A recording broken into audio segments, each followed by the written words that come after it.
Nosso terceiro e último vídeo da semana vai trabalhar então com cubismo. A gente vai discutir um pouco do texto do Carlos Ginzburg sobre a Guernica, vou falar um pouco do Picasso.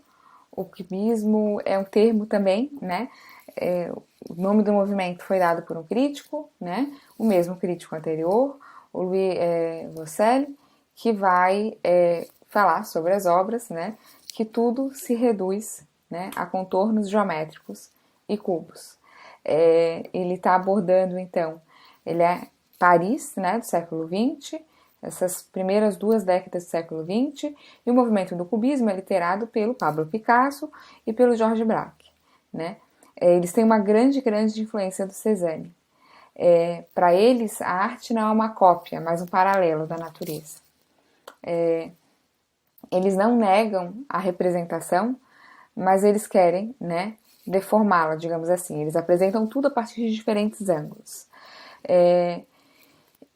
Inicialmente, ele vai ser, o movimento é desprezado, a forma de pintar é desprezada por maior parte do público, né, dos críticos e mesmo dos amigos, né, no estilo, no começo. Depois é um estilo adotado por muitos artistas em Paris, a gente vai ver. Via de regra, os temas das imagens desses artistas são pessoas, lugares, objetos domésticos, tudo apresentado através dessas formas geométricas. A gente pode perceber tanto o achatamento medieval nas imagens, como um plano de ilusão renascentistas de volume. A gente vai ter essa questão de espaço, né? Um padrão de superfície bem ambígua, e essas formas geométricas básicas, né? Que são temas que são apresentados por diferentes pontos de vista. Aqui a gente tem a Guernica, uma das obras mais conhecidas do cubismo, apesar de ser considerada por muitos como não cubista, como surrealista. O Pablo Picasso é o grande nome do cubismo, né? Ele que nasce em 1881, que produz em Paris, mas que não é, né, um francês. Ele é filho de um professor de arte, ele é espanhol, né? O pai dele é professor de artes na Escola de Belas Artes de Barcelona, pai que ele admira durante toda a vida. E ele chega a falar que sempre quando ele pinta um homem, ele imagina, ele pinta o pai dele. Ele vai ter então a formação, Picasso, como artista, na Academia de Belas Artes de Barcelona, e aos 19 anos de idade ele vai para Paris. Ele começa a estudar arte primitiva, né? Ele é um dos grandes artistas que vai trabalhar com arte primitiva, vai ter ele próprio uma coleção singular sobre pinturas e, sobretudo, sobre esculturas africanas, né? E a gente vai ver esses elementos apresentados no rosto e objetos de vários personagens dele. Ele reduz essa forma da natureza a um padrão plano e ele tem uma produção absurda de obras. Ele vive até os 92 anos, ele vive muito e ele trabalha intensamente. Ele produziu cerca de 50 mil obras. É um absurdo. Aqui a gente tem Les Demoiselles de Avignon, uma das obras, né, das telas mais conhecidas do Pablo Picasso. Les Demoiselles de Avignon, de 1907, é considerada a primeira pintura cubista, né? O Picasso pinta Les Demoiselles de Avignon, mostra para os amigos e os amigos não gostam, criticam muito.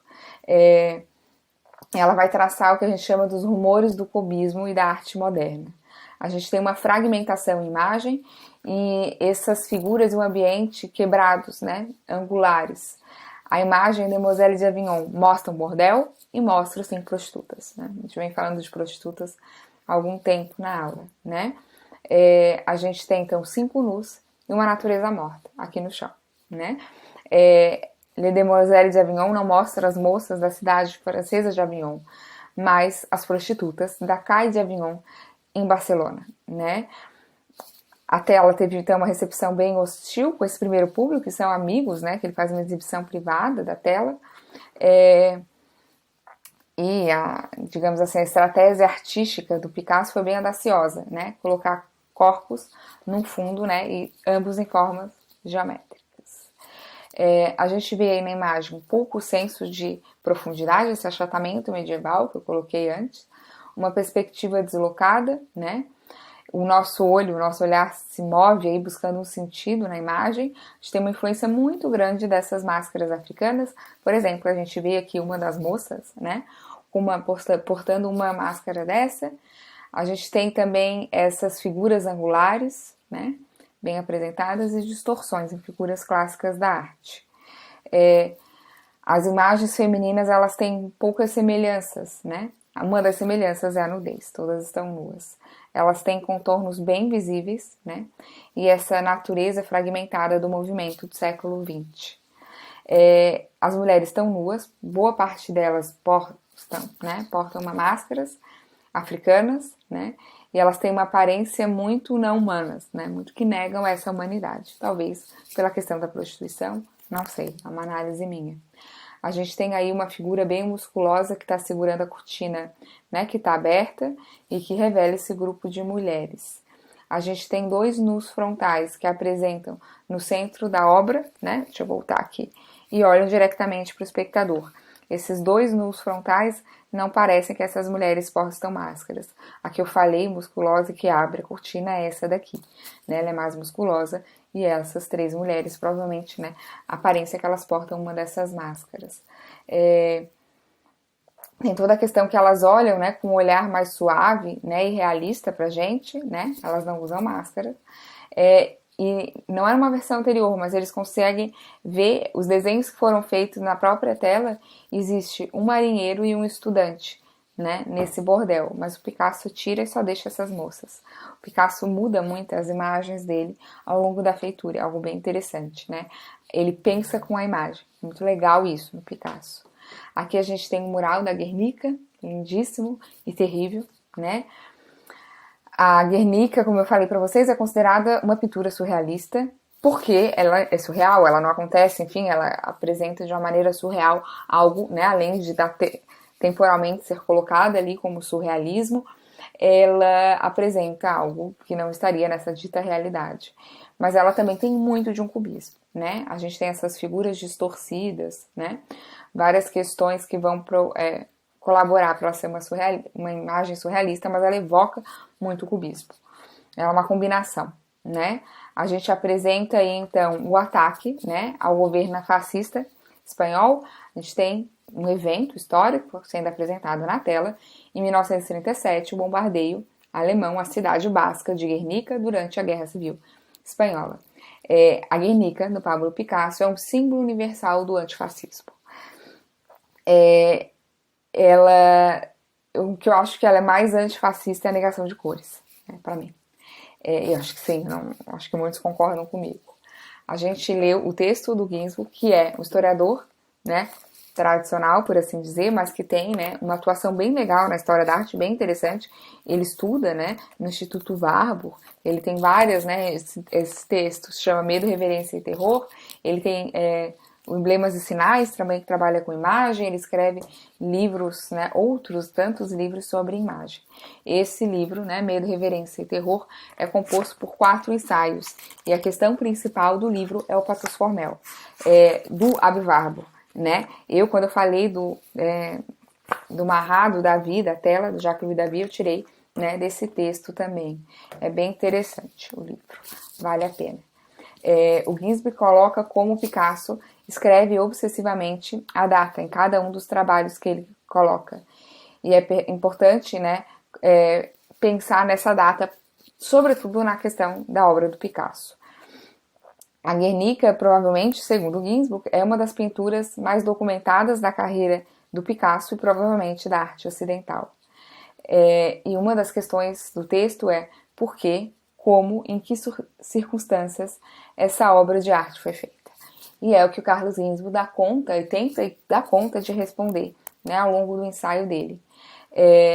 Trata-se de um dos primeiros, né, representações imagéticas de um bombardeio de massa civil, né, que é uma novidade nessa guerra moderna. A gente tem uma circunstância política muito bem escrita aí.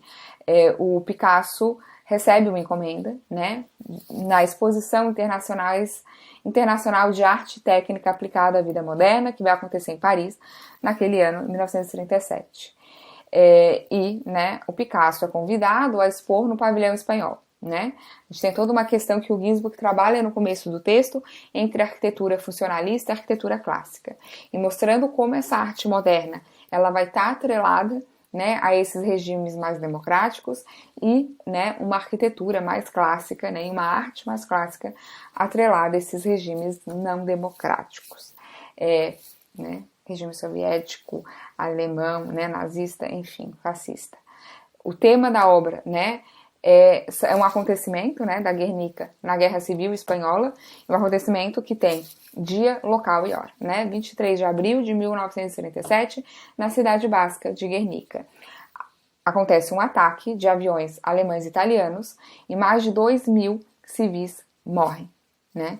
É um ataque em massa, é um dos primeiros ataques em massa, né, dessa nova guerra moderna, e a pintura do Picasso apresenta isso.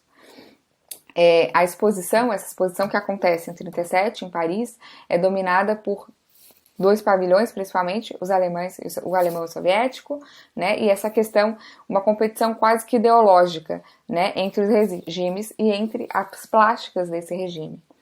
A Espanha, né, está no momento de brigas internacionais, né, de combate ao exército do Francisco Franco, né, e toda a questão do Franco ser apoiado pela essa Alemanha nazista e pela Itália fascista, né. Então isso está envolto aí a essa Guerra Civil Espanhola, e a Guernica, né, é uma dos primeiros manifestos antifascistas, é linda, né.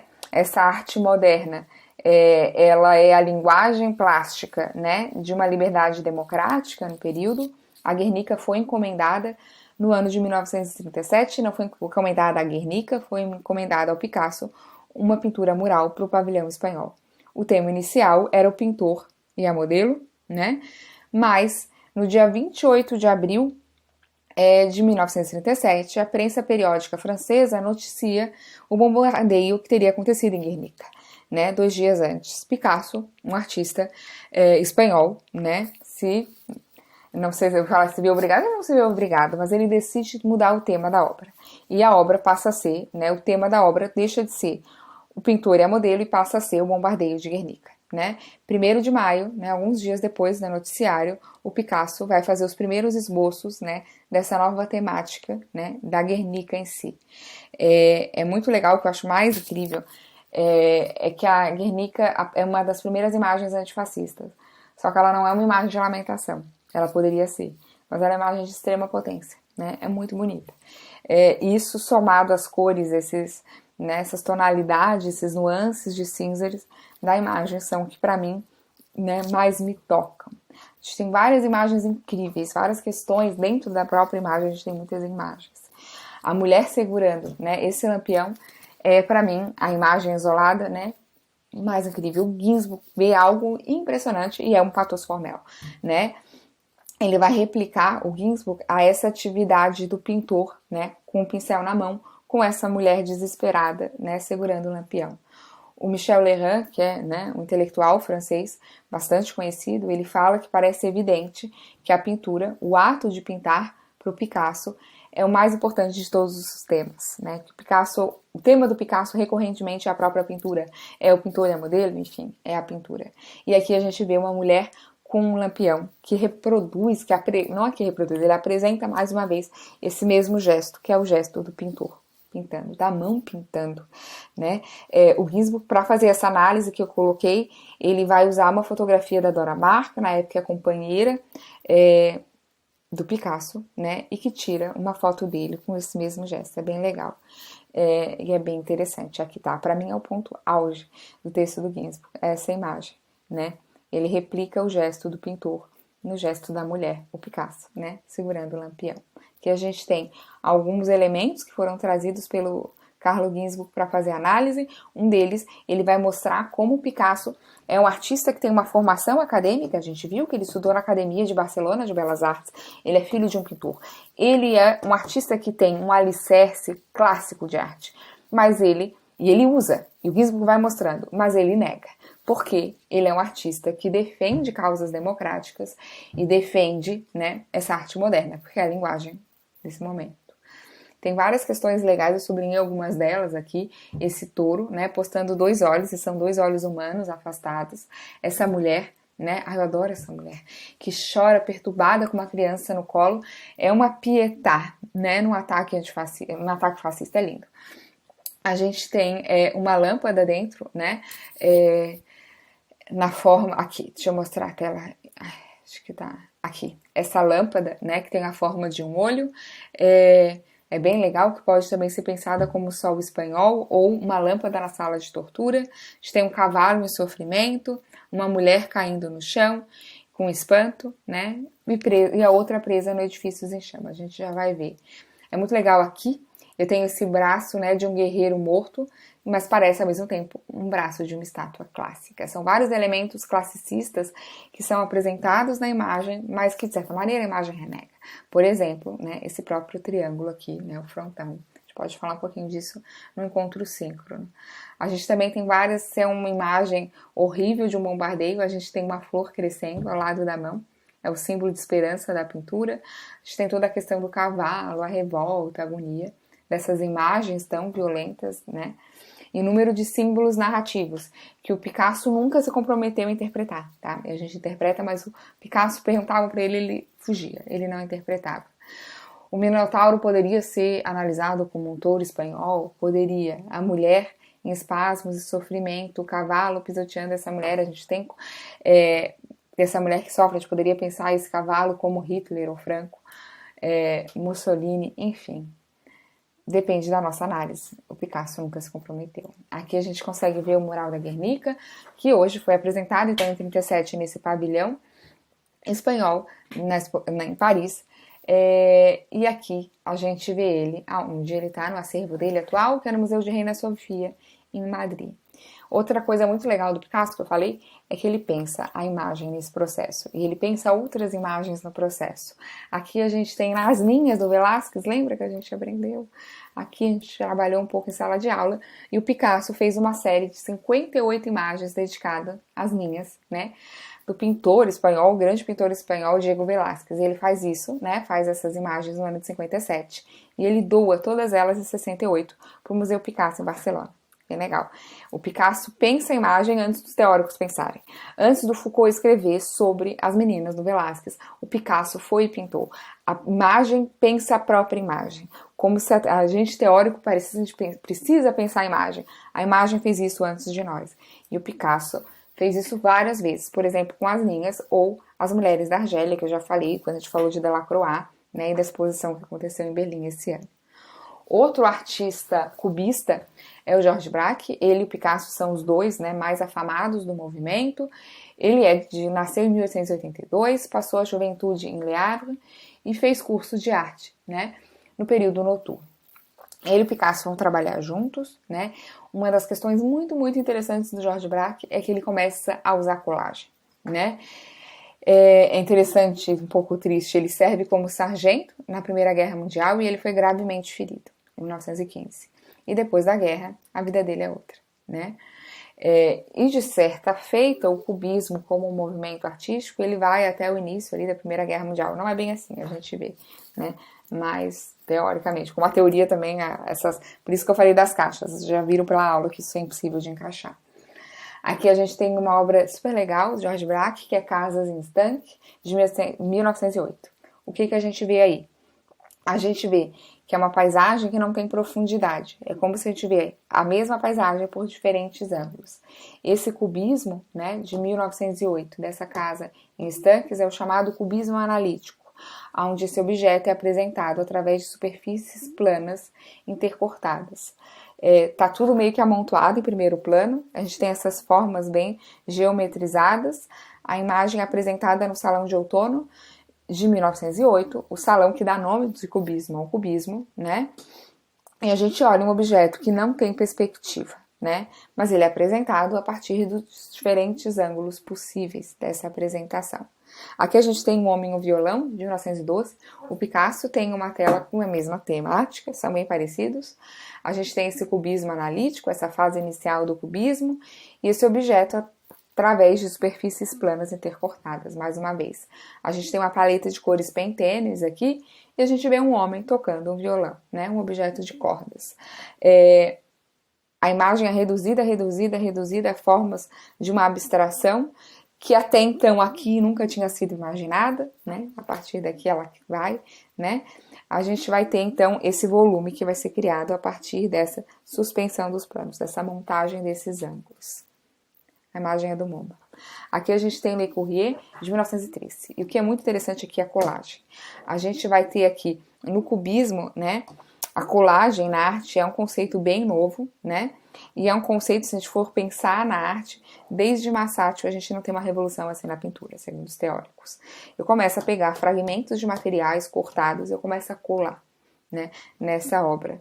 E isso começa a fazer parte dessa nova obra. Aqui a gente tem tiras de madeira, parte de charuto, papel de jornal, tudo colado, né? É a colagem.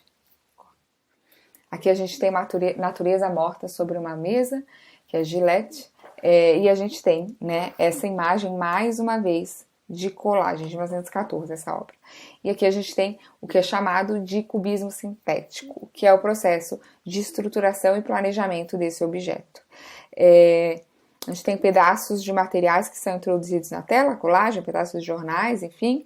E, assim, com eles a gente tem diferentes texturas, né? E a ênfase se dá nessa composição, nessa síntese de objetos. Aqui a gente tem, por isso que é chamada de Gillette, né, gente? Porque tem aqui, ó, o papel da lâmina de barbear, né? Rodapé, carvalho. A imagem começa, né? A imagem moderna de vanguarda, né? Então, modifica bastante o que até então era considerado arte.